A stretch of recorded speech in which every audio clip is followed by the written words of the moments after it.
As you start developing your characters, you should think about the archetypes that they will serve in your story. Basically, what function will my character serve in the story?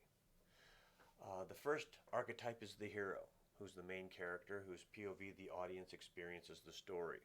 Your hero has a physical goal and must struggle to achieve it. Dorothy from The Wizard of Oz is a great example of a hero. Bugs Bunny, Rocky Balboa, Poe, and Luke Skywalker. The next archetype is the mentor. The job of the mentor is to teach skills to the hero who will need to use them later to succeed in the story.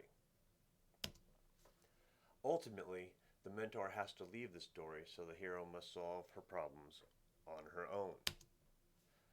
Glinda from The Wizard of Oz is a good mentor. Mickey and Rocky serves as the mentor in the story. Master Oogway serves as the mentor in Kung Fu Panda. And Obi-Wan Kenobi serves as the mentor in Star Wars. The love interest is the character who provides a romantic interest for the hero. Adrian in Rocky serves that function. Big serves that function in Sex and the City. And Princess Leia serves that in Star Wars, which the fact that they're twins makes it even creepier. Allies are an important function for our hero. They're the ones who help them achieve her goals. The Scarecrow, the Lion, and the Tin Man are all allies that she recruits during the story. Paulie is an ally in Rocky, and he's great because he kind of has his own vested interests. He gets himself into trouble, and ultimately he needs to work against Rocky's interests. The Furious Five are great allies for Poe because in most of the story he has to win them over to his side before the ticking clock happens. Han Solo is also a good ally and one that needs to be won over. A character who starts with only his self-interests and his financial interests in mind and then coming over to the side of the rebels. Gatekeepers are another archetypal role. They provide an obstacle to the hero. But as opposed to other characters, this character is just doing his or her job and really has no vested interest in the hero's success or failure. The gatekeeper of the Emerald City in Wizard of Oz is a gatekeeper in this story. The wizard in The Wizard of Oz is also a gatekeeper. He says he'll help him, but first they have to kill the witch.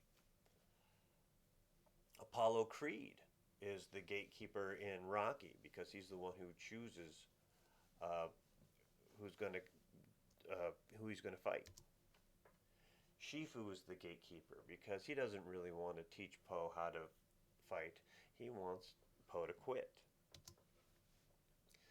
The antagonist is a really, really important part of any storytelling process. I do not like using the term villain because it means that for a villain, the reasons that the antagonist would have is basically evil. But you do not need to be evil to be an antagonist. You just need to be a major obstacle to the hero's goals.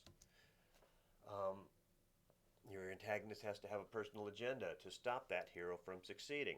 I can't emphasize enough how important it is to have a worthy antagonist because that's really the key to having a really awesome story.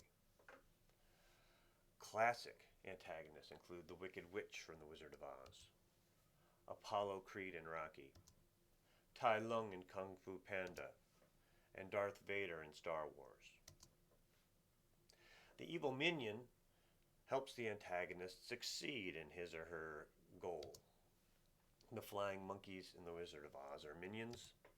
The stormtroopers in Star Wars also serve as minions.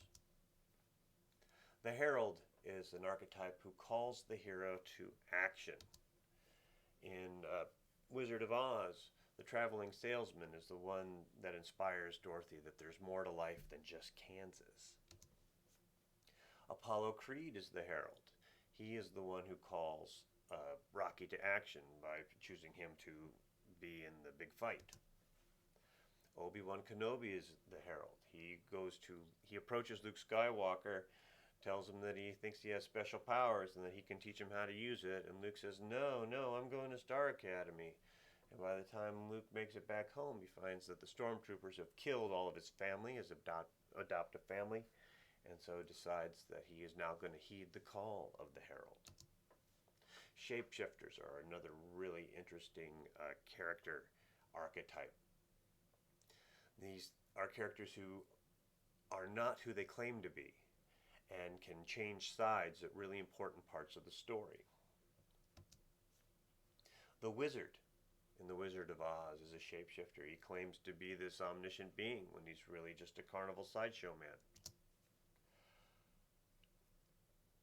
The femme fatale in noir is another really common archetype shapeshifter in film.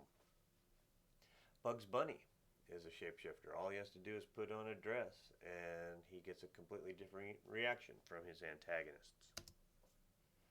The Trickster is the last archetype to talk about. This is one of my personal favorites. The Trickster is basically somebody who loves to stir the pot.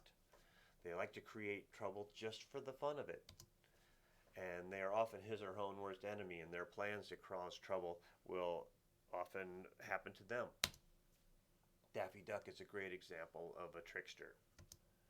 And Bill Murray in Caddyshack is another trickster. In fact, his character was so fun they decided to give him his own storyline. Now that you understand what the basic archetypes are, what you can do now is mix and match them in a really dynamic and unique way, because characters can serve more than one archetypal function in your story. You can have a shape-shifting love interest, like a femme fatale.